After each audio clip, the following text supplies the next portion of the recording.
اعوذ باللہ من الشیطان الرجیم بسم اللہ الرحمن الرحیم حافظوا علی الصلوات والصلاة الوسطی وقوموا للہ قانتین فإن خفتم فرجالا أو ركبانا فَإِذَا أَمِنْتُمْ فَاذْكُرُوا اللَّهَ كَمَا عَلَّمَكُمْ مَا لَمْ تَكُونُوا تَعْلَمُونَ صدق اللہ مولانا العلی العظیم وبلغنا نبیہ ورسولہ الکریم۔ نمازوں کی حفاظت کرو اور درمیانی نماز کی بھی، اور کھڑے ہو جاؤ اللہ کے لیے باادب۔ پھر اگر تم کو ڈر ہو تو قدموں پر یا سواری پر، پھر جب تم امن میں ہو تو یاد کرو اللہ کو جیسا کہ اس نے تم کو سکھایا جو تم نہیں جانتے تھے۔ محترم احباب، سورۃ البقرہ کے دوسرے حصہ میں جو متفرق امور ذکر کیے جا رہے ہیں،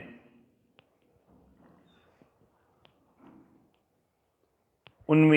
میں نے عرض کیا تھا کہ 3 امور مصلحہ بھی آئیں گے دوسرے حصہ میں، جن میں سے 2 امور مصلحہ اس سے قبل گزر چکے ہیں، ایک حج کے حوالہ سے اور دوسرا روزے کے حوالہ سے۔ تیسرا امر مصلح نماز کے حوالہ سے، وہ اب ان آیات میں ذکر کیا جا رہا ہے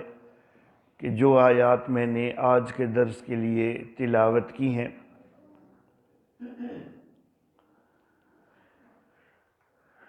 یہ ایک ربط ہو گیا گزشتہ آیات کے ساتھ ان آیات مبارکہ کا۔ دوسرا ربط اس انداز سے کہ پیچھے بہت ساری چیزیں ذکر کی گئی، نکاح کے حوالہ سے، طلاق کے حوالہ سے، عدت کے حوالہ سے، حق مہر کے حوالہ سے، رضاعت کے حوالہ سے، قسم کے حوالہ سے، ایلا کے حوالہ سے، تو ساری چیزیں جو مختلف ذکر کی گئی ہیں تو وہ معاملات سے متعلق تھیں، اور معاملات کی اصلاح بھی تبھی ہوتی ہے کہ جب بندے کے دل میں اللہ کا ڈر موجود ہو اور بندے کے نفس کی اصلاح ہو، تو تبھی معاملات جو ہیں وہ بھی درست ہوتے ہیں۔ تو اس لیے ان ساری چیزوں کے بعد اب یہاں نماز کا تذکرہ کیا جا رہا ہے کہ جس کے ذریعے نفس کی اصلاح ہوتی ہے۔ قرآن حکیم میں دوسرے مقام پہ اللہ رب العزت نے یہ ارشاد فرمایا ہے کہ ان الصلاۃ تنہی عن الفحشاء والمنکر، کہ نماز بے حیائی سے اور برے کاموں سے روکتی ہے۔ تو گویا کہ یہ نفس کی اصلاح کرتی ہے، تو جب نفس کی اصلاح ہو تو پھر دیگر معاملات بھی انسان کے بہتر ہو جاتے ہیں۔ اس لیے ان معاملات کے ذکر کے ساتھ نماز کا تذکرہ کیا گیا ہے۔ قرآن حکیم نے جب یہ دعویٰ کیا ہے کہ نماز بے حیائی سے روکتی ہے، برائی سے روکتی ہے، تو کچھ لوگ پھر اس حوالہ سے یہ بات کرتے ہیں کہ ہم نے تو دیکھا ہے کہ کئی لوگ نمازی بھی بڑے ہوتے ہیں، لیکن اس کے ساتھ ساتھ کئی گناہ بھی وہ کرتے ہیں۔ تو میں یہ عرض کرنا چاہوں گا کہ ہماری نمازیں بہت ہی ادنا درجے کی ہیں۔ ہماری نمازوں کے اندر وہ خشوع و خضوع موجود نہیں، نمازوں کی وہ حقیقی روح موجود نہیں جو صحابہ کرام رضوان اللہ علیہم اجمعین کی نمازوں میں نظر آتی تھی۔ تو بہت معمولی نمازیں ہیں ہماری، بہت ہلکی نمازیں ہیں، بہت ادنا نمازیں ہیں، لیکن اس کے باوجود اگر آپ یہ جائزہ لیں کہ جو بندہ 5 وقت باجماعت نماز کا عادی ہے اس کو دیکھیں، اور جو نماز کی طرف نہیں آتا اس کو دیکھیں، تو پھر بھی آپ کو ان کے اخلاق اور کردار کے اندر نمایاں فرق نظر آئے گا۔ ٹھیک ہے، کئی گناہ اس کے باوجود ہم سے ہو رہے ہیں، لیکن بہرحال جو نماز کے عادی ہیں ان کا اخلاق و کردار دوسروں کی نسبت بہرحال پھر بھی بہتر نظر آئے گا۔ تو جبکہ ہماری نمازوں کے اندر ابھی وہ حقیقی روح بھی موجود کوئی نہیں، بڑی ہلکی اور معمولی نمازیں ہیں ہماری، اس کے باوجود اتنا انقلاب تو نظر آتا ہے کہ بہرحال جو نماز کی طرف بالکل بھی مائل نہیں ہوتے ان کی نسبت نمازیوں کی زندگیاں بہرحال ہمیں بہتر نظر آتی ہیں۔ تو پھر اگر نماز واقعی صحیح حقیقی روح کے ساتھ ادا کی جائے اور ہمارے معاشرے کے اندر نماز کا وہ اہتمام جو ہے وہ بن جائے کہ جو صحابہ کرام رضوان اللہ علیہم اجمعین کے دور میں تھا، تو صحابہ کرام رضوان اللہ علیہم اجمعین ان کا برائیوں اور بے حیائیوں سے بچنا اور ایک مثالی معاشرہ قائم ہو جانا وہ ایک تاریخی حقیقت ہے۔ تو اگر آج بھی وہ روح بیدار ہو جائے تو آج بھی مثالی معاشرہ قائم ہو سکتا ہے۔ انبیاء کرام علیہم السلام کے علاوہ معصوم تو کوئی بھی نہیں ہے، گناہ کا امکان تو بہرحال رہتا ہی ہے، لیکن بہرحال اگر نماز خشوع و خضوع کے ساتھ ادا کرنے کا بندہ عادی ہو اور نماز جو ہے اس کا پورا اہتمام احسن انداز میں موجود ہو، تو انسان کی زندگی بہرحال کچھ نہ کچھ بلکہ بہت زیادہ بدلتی ضرور ہے۔ اللہ رب العزت ارشاد فرما رہے ہیں یہاں پر حافظوا علی الصلوات، نمازوں کی حفاظت کرو۔ اسلامی بنیادی عبادات جو ارکان اسلام میں شمار کی جاتی ہیں وہ 4 ہیں، کیونکہ جو 5 ارکان اسلام ہیں ان میں سے پہلا رکن تو عقیدے کے حوالہ سے ہے کہ لا الہ الا اللہ محمد الرسول اللہ کے مطابق عقیدہ ہو۔ اس کے بعد جو عبادات ہیں ارکان اسلام میں تو وہ نماز، روزہ، زکوٰۃ اور حج ہیں۔ ان کے علاوہ ایک بڑی اہم ترین عبادت جو ہے وہ جہاد کی بھی ہے، لیکن ان ساری عبادات ان میں ہمیں جو سب سے اولیت اور فوقیت نظر آتی ہے کئی لحاظ سے تو وہ نماز کو ہی نظر آتی ہے۔ قرآن حکیم کی تلاوت کا اگر ہم آغاز کریں، سب سے پہلے سورۃ الفاتحہ ہے۔ سورۃ الفاتحہ کے اندر کسی بھی عبادت کا باقاعدہ الگ سے نام نہیں لیا گیا، نہ روزے کا نام لیا گیا، نہ زکوٰۃ کا، نہ حج کا، نہ نماز کا۔ سورۃ البقرہ کے اندر جس وقت ہم جاتے ہیں تو پہلے صفحے پر بھی جو سب سے پہلے ذکر آتا ہے نماز کا ہی ذکر آتا ہے کہ یقیمون الصلاۃ۔ تو سب سے پہلے قرآن حکیم میں جس عبادت کا ذکر آیا ہے تلاوت کی ترتیب میں تو وہ نماز کا ہی ذکر آیا ہے باقاعدہ نام کے ساتھ۔ نزول کے لحاظ سے اگر ہم دیکھیں، سورہ مزمل بالکل ابتدائی نازل ہونے والی صورتوں میں سے ہے، کوئی اس کو دوسرے نمبر پر اور کوئی تیسرے نمبر پر قرار دیتے ہیں نزول کے لحاظ سے، اور سورہ مزمل کے اندر جو ہے نماز کے قیام کا تذکرہ جو ہے وہ باقاعدہ موجود ہے۔ تو قرآن حکیم نزول کی ترتیب سے دیکھا جائے تو تب بھی سب سے پہلے جس عبادت کا باقاعدہ تذکرہ ملتا ہے تو وہ نماز ہی ہے۔ تلاوت کی ترتیب سے دیکھا جائے تو سب سے پہلے جس عبادت کا تذکرہ باقاعدہ نام کے ساتھ ملتا ہے تو وہ نماز ہی ہے۔ فرض ہونے کے لحاظ سے سب سے پہلے 3 نمازیں واجب کی گئیں اور وہ نبوت کے دوسرے سال میں ہی کر دی گئیں۔ اس وقت ابھی روزے کا وجوب کوئی نہیں ہوا، زکوٰۃ کا کوئی نہیں ہوا، حج کا نہیں ہوا، جہاد کا نہیں ہوا، لیکن 3 نمازیں تو بالکل ابتدا میں واجب کر دی گئیں۔ پھر 5 نمازوں کی فرضیت ہوئی معراج کی رات میں، اور معراج جو ہے یہ بھی مکی دور میں ہوئی ہے، تو مکی دور کے اندر ہی نمازوں کی فرضیت 5 نمازوں کی فرضیت ہو گئی، جبکہ روزے کی فرضیت مدنی دور میں ہوئی، زکوٰۃ کی فرضیت مدنی دور میں ہوئی، حج کی فرضیت تو مدنی دور کے بھی بڑے آخر میں جا کے ہوئی، جہاد کی فرضیت وہ بھی مدنی دور میں جا کے ہوئی۔ تو اس لحاظ سے بھی اولیت حاصل ہے، فوقیت حاصل ہے نماز کو، کہ وجوب اور فرضیت کے لحاظ سے بھی سب سے پہلے جو ہے وہ نماز،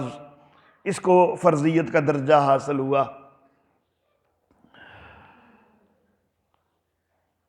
دیگر عبادات کے متعلق جو احکام نازل ہوئے اور ان کی جو فرضیت سامنے آئی تو وہ اس زمین کے اوپر وحی بھیجی گئی نبی اکرم صلی اللہ علیہ وسلم کے قلب اطہر پر۔ واحد وہ نماز ہے کہ جس کے متعلق وجوب اور فرضیت جو ہے وہ آسمانوں پر ہوئی ہے معراج کی رات میں، اس لحاظ سے بھی بڑی اولیت اور فوقیت حاصل ہو گئی نماز کو۔ قیامت کے روز جب عقائد کے بعد عبادات کی باری آئے گی تو عبادات کے حوالہ سے جو سب سے پہلا سوال ہوگا تو وہ نماز کے متعلق ہی سوال ہوگا۔ تو یہ ساری چیزیں جو ہیں یہ واضح کرتی ہیں کہ نماز کو شریعت اسلامیہ کے اندر باقی عبادات کی نسبت بڑی اولیت اور بڑی فوقیت حاصل ہے، اس کی خاص طور پر بڑی اہمیت ہے۔ تو اللہ رب العزت ارشاد فرماتے ہیں کہ حافظوا علی الصلوات والصلاۃ الوسطی، نمازوں کی حفاظت کرو، اور پھر خاص طور پر فرمایا کہ درمیانی نماز جو ہے اس کی خاص طور پر حفاظت کرو۔ اب یہ صلاۃ الوسطی کون سی ہے، درمیانی نماز کون سی ہے، اس حوالہ سے مختلف اقوال ملتے ہیں فقہاء کے ہاں، حتیٰ کہ 5 نمازوں کے متعلق ہمیں اقوال مل جاتے ہیں۔ فجر کے متعلق بھی کہ فجر صلاۃ الوسطی ہے، ظہر کے متعلق بھی مل جاتا ہے قول، عصر کے متعلق بھی قول مل جاتا ہے، مغرب کے متعلق بھی، عشاء کے متعلق بھی، اور حتیٰ کہ وتر کے متعلق بھی قول مل جاتا ہے۔ فجر کی نماز کو صلاۃ الوسطی کہنے کی ایک دلیل یہ دی جاتی ہے کہ یہ وقت جو ہے یہ اس وقت بیداری بڑی مشکل ہوتی ہے، اور اس نماز کی ادائیگی جو ہے وہ مشکل ہوتی ہے، تو اس لیے اس کی خصوصی تلقین کی گئی اور اس کو صلاۃ الوسطی قرار دیا گیا۔ ایک اور دلیل یہ بھی بنتی ہے کہ جس وقت اسلامی تاریخ جو بدلتی ہے تو وہ سورج غروب ہونے کے وقت بدلتی ہے، تو سورج غروب ہونے کے بعد 2 نمازیں مغرب اور عشاء ہو گئی، اس کے بعد اگلی نماز جو ہے وہ فجر ہے، پھر اس کے بعد پھر 2 نمازیں ظہر اور عصر ہوئے، تو اس لحاظ سے اسلامی تاریخ کے لحاظ سے یہ درمیانی نماز بنتی ہے۔ ظہر کے حوالہ سے حضرت زید بن ثابت رضی اللہ تعالیٰ عنہ فرماتے ہیں کہ ظہر کی نماز ہمارے لیے بڑی دقت والی تھی، کیونکہ شدید گرمی ہوتی تھی، تو شدید گرمی کے موسم میں یہ آیت مبارکہ نازل ہوئی کہ جن دنوں میں ظہر کی نماز ہمارے لیے خاص طور پر دقت والی تھی، اور کئی دفعہ تو یہ بھی ہوتا کہ باقی نمازوں کے دوران جماعت کے اندر زیادہ افراد شریک ہوتے، لیکن ظہر کی نماز میں صفیں کم ہو جاتی، افراد کم ہو جاتے گرمی کی شدت کی وجہ سے۔ تو چونکہ گرمی کی شدت میں ظہر میں دقت ہو رہی تھی، اور ان دنوں میں یہ آیت مبارکہ نازل ہوئی ہے کہ جب ظہر کے اندر دقت خاص طور پر ہو رہی تھی، تو اس لیے اللہ رب العزت نے صلاۃ الوسطیٰ اصل میں ظہر کو کہا، کیونکہ اس کے اندر جو ہے وہ حاضری کم ہو رہی تھی، تو اس کی خصوصی تاکید کی گئی۔ حضرت زید بن ثابت، حضرت اسامہ بن زید وہ یہی بات فرماتے ہیں۔ عصر کے متعلق بھی قول موجود ہے، اور عصر کی نماز کو صلاۃ الوسطیٰ قرار دینے کی ایک دلیل یہ دی جاتی ہے کہ انسان جس وقت اپنی نیند سے بیدار ہوتا ہے اور عملی طور پر اپنے دن کا آغاز کرتا ہے، تو فجر اور ظہر کی 2 نمازیں پہلے ہوتی ہیں، پھر عصر ہے وہ درمیان میں آ جاتی ہے، اور مغرب اور عشاء اس کے بعد ہوتی ہیں 2 نمازیں۔ تو اس طرح یہ صلاۃ الوسطیٰ ہے۔ مغرب کی نماز کے حوالہ سے بھی قول موجود ہے، اور اس کے لیے دلیل یہ دی جاتی ہے کہ فجر کی نماز جو ہے وہ سب سے مختصر ہے فرضوں کے لحاظ سے، کہ 2 فرض ہیں، ظہر، عصر اور عشاء ان کے 4 فرض ہیں، تو وہ فرضوں کے حوالہ سے طویل ہیں۔ تو مغرب جو ہے وہ فرضوں کے حوالہ سے درمیانی ہے کہ اس کے 3 فرض ہیں۔ بعض نے عشاء کو صلاۃ الوسطیٰ کہا کہ عشاء کا وقت جو ہے تھکاوٹ کا وقت ہوتا ہے، سارا دن کام کر کر کے لوگ تھک جاتے ہیں، تو اس وقت نماز ادا کرنا، خاص طور پر عرب کا اس دور کا جو معاشرہ کہ جب لوگ جلدی سونے کے عادی تھے، صبح جلدی بیدار ہونے کے عادی تھے، تو عشاء تک جو ہے وہ نیند بھی اپنا دباؤ ڈالنا شروع کر دیتی ہے، تو عشاء زیادہ مشکل ہوتی ہے، اس لیے عشاء کو صلاۃ الوسطیٰ کہہ کر اس کی زیادہ تاکید کی گئی ہے۔ تو بہرحال 5 نمازوں کے حوالہ سے اقوال بھی ملتے ہیں، کوئی نہ کوئی دلیل بھی دی جاتی ہے، لیکن یہ سارے دلائل جو ہیں یہ عقلی نوعیت کے ہیں۔ دوسری طرف صلاۃ الوسطیٰ کے عصر کی نماز ہونے کے حوالہ سے باقاعدہ احادیث مبارکہ بھی موجود ہیں۔ 2 اقوال جو ہیں فجر اور عصر والا، ان کی اہمیت خاص طور پر زیادہ ہے۔ ائمہ 4 میں سے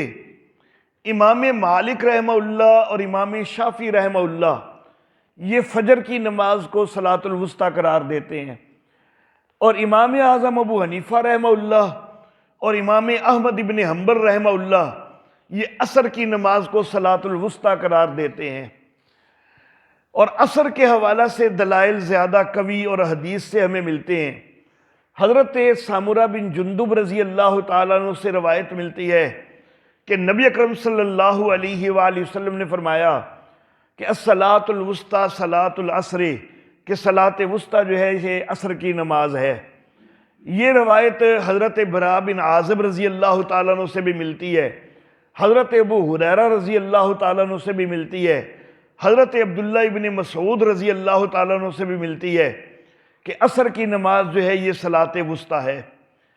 سیدنا علی المرتضیٰ رضی اللہ تعالی عنہ، ان کا کہنا ہے کہ میرا پہلے یہ خیال تھا کہ صلاۃ الوسطیٰ جو ہے وہ فجر کی نماز ہے، لیکن غزوہ احزاب جس کو غزوہ خندق بھی ہم کہتے ہیں، تو اس موقع پر نبی اکرم صلی اللہ علیہ وآلہ وسلم کی عصر کی نماز ایک دن قضا ہوئی دشمن کے ساتھ مشغولیت کی وجہ سے، تو نبی اکرم صلی اللہ علیہ وآلہ وسلم نے فرمایا کہ ان لوگوں نے ہمیں صلاۃ الوسطیٰ سے مشغول کر دیا ہے۔ تو پھر مجھے پتا چلا کہ صلاۃ الوسطیٰ جو ہے وہ عصر کی نماز ہے، کیونکہ نماز آپ کی عصر کی قضا ہوئی تھی، اور نبی اکرم صلی اللہ علیہ وسلم نے فرمایا تھا کہ انہوں نے صلاۃ الوسطیٰ سے مجھے مشغول کر دیا ہے، اللہ ان کے گھروں کو بھی اور ان کی قبروں کو بھی آگ سے بھرے۔ تو بہرحال حضرت علی رضی اللہ تعالیٰ عنہ کے اس فرمان سے بھی واضح ہو رہا ہے کہ عصر کی نماز صلاۃ الوسطیٰ ہے۔ سیدہ عائشہ صدیقہ رضی اللہ تعالی عنہا ام المومنین، قرآن حکیم لکھنے کا حکم دیا ایک کاتب کو، کاتب ان کے لیے قرآن حکیم کا نسخہ تیار کر رہا ہے، لکھ رہا ہے، جس وقت اس آیت مبارکہ پہ کاتب پہنچا تو حضرت عائشہ صدیقہ رضی اللہ تعالی عنہا نے صلاۃ الوسطیٰ کے لفظ کے بعد کہا کہ یہاں پر صلاۃ العصر ساتھ لکھ دو، یعنی تفسیر کے طور پر وہ لکھ دو کہ صلاۃ الوسطیٰ سے صلاۃ العصر مراد ہے۔ اسی طرح حضرت حفصہ رضی اللہ تعالی عنہا، وہ بھی نبی اکرم صلی اللہ علیہ وآلہ وسلم کی زوجہ مطہرہ ہیں، وہ بھی کاتب سے یہ کہتی ہیں کہ میرے لیے قرآن حکیم کا نسخہ تیار کرو، اور کاتب نسخہ تیار کر رہا ہے۔ جس وقت وہ اسی آیت مبارکہ پہ پہنچتا ہے تو حضرت حفصہ بھی جو ہے تفسیر کے طور پر صلاۃ الوسطیٰ کے ساتھ آگے کہتی ہیں کہ صلاۃ العصر لکھ دو۔ تو یہ ساری چیزیں جو ہیں یہ واضح کر رہی ہیں کہ احناف کا موقف جو ہے کہ صلاۃ الوسطیٰ جو ہے وہ صلاۃ العصر ہے، تو یہی زیادہ بہتر موقف ہے۔ امام مالک رحمہ اللہ اگرچہ فجر کی نماز کو صلاۃ الوسطیٰ کہتے ہیں، لیکن امام مالک رحمہ اللہ کے جو ہے مالکی مذہب کے ایک امام ابن عبد البر مالکی رحمہ اللہ، تو وہ کہتے ہیں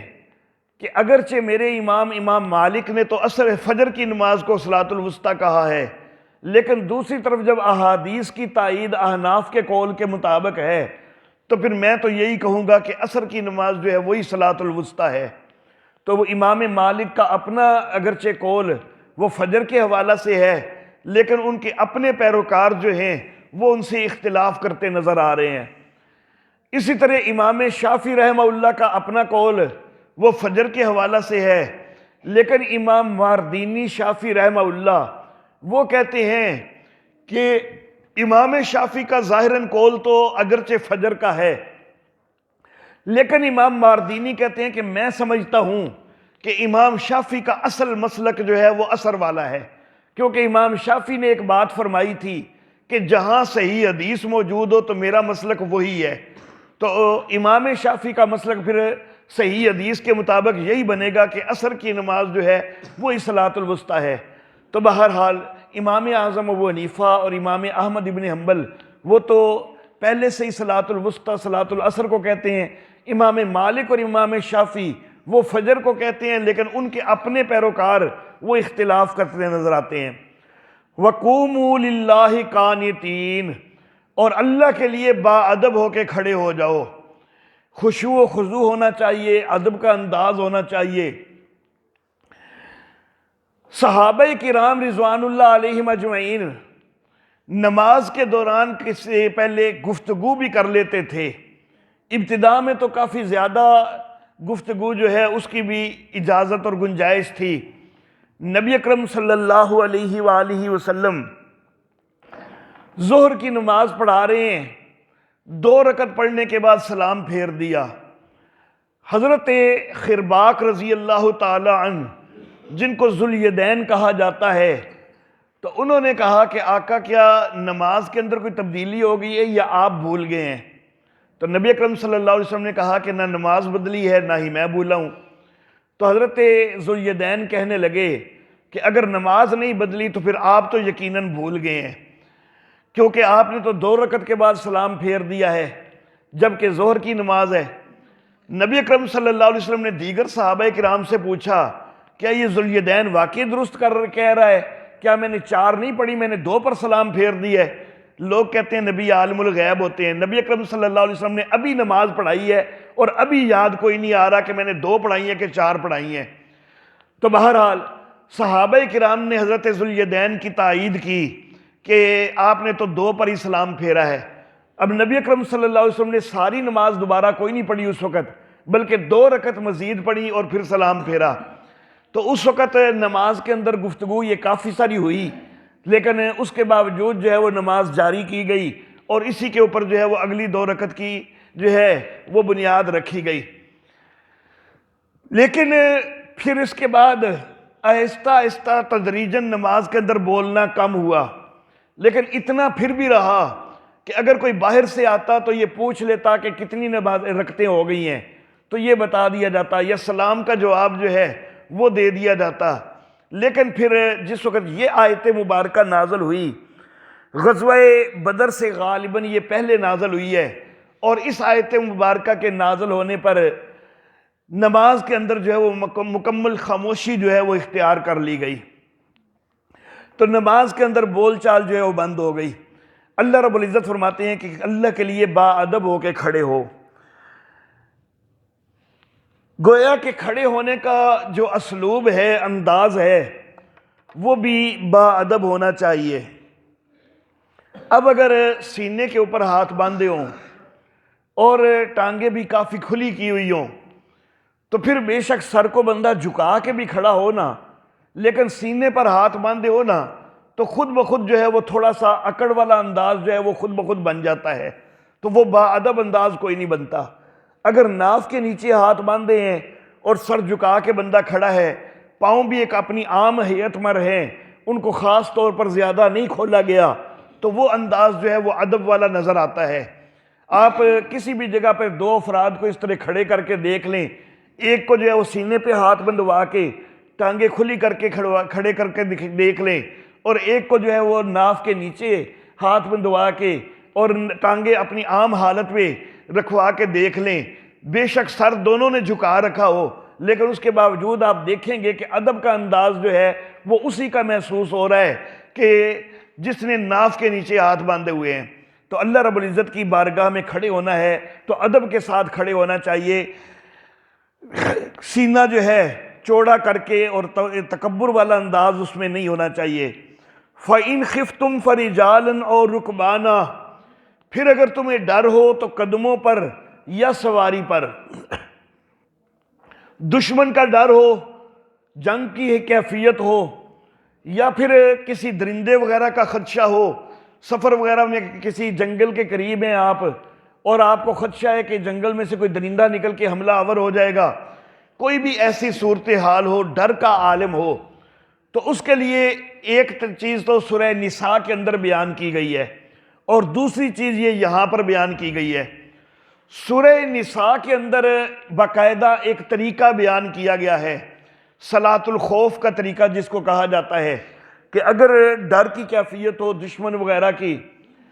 تو پھر جماعتیں پھر بھی دو نہیں کروانی، جماعت ایک ہی کروانی ہے، امام جماعت شروع کروائے اور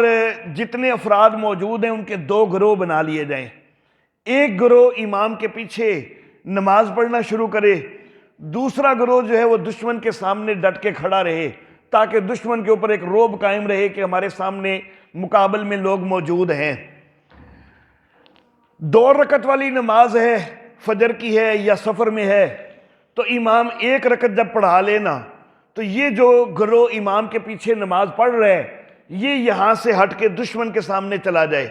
اور جو پہلے دشمن کے سامنے کھڑا ہے وہ امام کے پیچھے آ جائے، امام وہی نماز جاری رکھے اور دوسری رکعت جو ہے وہ یہ دوسرا گروہ پڑھے۔ اگر 2 رکعت والی نماز ہے تو دونوں گروہ 1 رکعت پڑھیں گے، اور اگر 4 رکعت والی نماز ہے تو پھر دونوں گروہ 2 رکعت امام کے پیچھے پڑھیں گے، اور اگر مغرب کی نماز ہے 3 رکعت والی تو پہلا گروہ 2 رکعت پڑھ کے جائے گا اور دوسرا گروہ 1 رکعت امام کے پیچھے پڑھے گا۔ تو بہرحال پہلے ایک گروہ امام کے پیچھے آدھی نماز پڑھتا ہے، دوسرا دشمن کے سامنے ہے، پھر دوسرا آتا ہے اور یہ دشمن کے سامنے چلا جاتا ہے۔ یہ جو دشمن کے سامنے اب گیا ہے نا یہ نماز کی حالت میں ہے ابھی، اس لیے اس نے جنگ وغیرہ نہیں کرنی، لیکن صرف دشمن کے اوپر رعب ڈالنے کے لیے سامنے کھڑا ہونا ہے تاکہ دشمن کو یہ خیال نہ ہو کہ ہمارے مقابل کوئی نہیں تو ہم حملہ کر سکتے ہیں، سارے تو نماز کے اندر متوجہ ہیں، تو یہ رعب ڈالنے کے لیے سامنے کھڑے ہوں۔ دوسرا گروہ جب اپنی آدھی نماز جو ہے وہ کر لے، پھر پہلا گروہ دوبارہ آ کے اپنی باقی آدھی نماز پڑھے، شروع بھی ان کی پہلے ہوئی تھی تو ختم بھی ان کی پہلے ہو جائے، پھر دوبارہ دوسرا گروہ آ کے باقی اپنی آدھی نماز جو ہے وہ پڑھے، ان کی بعد میں شروع ہوئی تھی بعد میں ہی مکمل ہو جائے۔ تو یہ باقاعدہ طریقہ سورہ نساء کے اندر اللہ رب العزت نے بیان فرمایا ہے۔ اب جنگ تک کی کیفیت میں اگر 2 نمازوں کی گنجائش کوئی نہیں، 2 جماعتوں کی گنجائش کوئی نہیں، تو پھر عام حالات کے اندر مسجد کے اندر جب بھی کوئی مقتدی آ جائیں، جب بھی کوئی چند لوگ اکٹھے آ جائیں تو وہ اپنی الگ سے جماعت کروانی شروع کر دیں، اس کی کیسے گنجائش ہو سکتی ہے؟ شریعت تو جنگ کی حالت میں بھی 2 جماعتوں کی گنجائش کوئی نہیں دے رہی، تو اس لیے مسئلہ یہی ہے کہ ایک مسجد کے اندر بس ایک جماعت ہو سکتی ہے، دوسری جماعت کوئی نہیں ہو سکتی۔ اگر کوئی دوسری جماعت کرواتا ہے شریعت کی خلاف ورزی کرنے کی وجہ سے گناہ گار ہوگا، ٹھیک ہے چلو فرض اس کے ادا ہو جائیں گے، نماز اس کی ہو جائے گی، فرض تو ادا ہو جائیں گے، لیکن ساتھ شریعت کے حکم کی خلاف ورزی کرنے کی وجہ سے گناہ گار ہوگا۔ اللہ اللہ۔ مسافر کے لیے جو کہ جماعت کے وقت میں وہاں پر مسجد میں موجود کوئی نہیں تھے تو وہ بعد میں آئے ہیں، ان کے لیے ایسی مسجد میں کہ جو سڑک کے اوپر ہو، آبادی کے اندر کہیں جا کے نہیں، جو سڑک کے اوپر ان کے راستے میں کوئی مسجد آ رہی ہے، مسافروں کے لیے گنجائش ہے کہ سڑک کے اوپر جو مسجد ان کے راستے میں آ رہی ہے وہاں پر وہ جو ہے الگ سے جماعت کروا سکتے ہیں، کیونکہ وہ اصل جماعت کے وقت وہاں پر موجود ہی کوئی نہیں تھے، وہ آئے بعد میں ہیں۔ لیکن جو مقیم لوگ ہیں تو ان کو دوسری نماز کی گنجائش کوئی نہیں ہے۔ تو بہرحال وہ طریقہ سورہ نساء کے اندر اللہ رب العزت نے باقاعدہ تفصیل سے بتلایا ہے۔ لیکن اگر ڈر اس سے بھی زیادہ ہو جائے، اس طرح دو گروہ بن کر بھی جماعت ہونی ممکن نہ ہو، تو اس کے لیے پھر یہ طریقہ ہے جو یہاں پر ذکر کیا گیا کہ فَإِنْ خِفْتُمْ فَرِجَالًا اور رُكْبَانًا، اگر تمہیں ڈر ہو تو قدموں پر یا سواری پر۔ یہاں پر رجالن سے بعض نے مراد لیا کہ پیدل چلتے ہوئے نماز، لیکن احناف کا مسلک یہ ہے کہ پیدل چلتے ہوئے نماز یہاں پر مراد کوئی نہیں ہے، بلکہ یہاں پر مراد یہ ہے کہ جماعت تو نہیں ہو سکتی، لیکن جہاں کسی کو موقع ملے اکیلے کھڑے ہونے کا تو وہ اکیلے کھڑے ہو کر نماز پڑھ لیں، چلتے ہوئے نماز پڑھنے کا یہاں سے جو ہے وہ مراد نہیں ہے۔ حضرت عبداللہ ابن عمر رضی اللہ تعالی عنہما، ان سے روایت صحیح بخاری کے اندر موجود ہے، وہ یہاں سے یہی مراد لے رہے ہیں کہ جہاں کسی کو ٹھہرنے کا موقع مل جائے تو اکیلا بندہ بھی ٹھہر جائے تو وہاں پر وہ نماز پڑھ لے، دوسرے کو کہیں اور ٹھہرنے کا موقع ملا وہ وہاں نماز پڑھ لے، تیسرے کو کہیں اور موقع ملا وہ وہاں نماز پڑھ لے۔ تو حضرت عبداللہ ابن عمر رضی اللہ تعالیٰ عنہما کی روایت وہ اس حوالہ سے بخاری کے اندر موجود ہے۔ امام بخاری رحمہ اللہ نے بھی اسی کو اختیار کیا ہے، احناف بھی اسی کو اختیار کرتے ہیں۔ حضرت عبداللہ ابن عمر رحمہ اللہ کے مولا نافع یہ کہتے ہیں کہ حضرت عبداللہ ابن عمر نے جو یہ بات کہی، میرا خیال ہے کہ یہ انہوں نے نبی اکرم صلی اللہ علیہ وسلم سے سن کے کہی ہے۔ تو حضرت نافع یہ اظہار کرتے ہیں کہ میرا یہ خیال ہے کہ یہ حضرت عبداللہ ابن عمر نے اپنے پاس سے نہیں کہی بلکہ نبی اکرم صلی اللہ علیہ وسلم سے سن کے یہ بات کہی ہے۔ تو بہرحال زیادہ صحیح بات یہی ہے کہ یہاں سے چلتے ہوئے جو ہے وہ نماز پڑھنا مراد نہیں، بلکہ جہاں کھڑے ہونے کا موقع ملے تو جس کو جہاں کھڑے ہونے کا موقع ملے وہ وہاں نماز پڑھ لے، یا سواری پر نماز پڑھ لے۔ سواری کے اندر کھڑا ہونا لازم کوئی نہیں کہ سواری کھڑی ہو تو تبھی،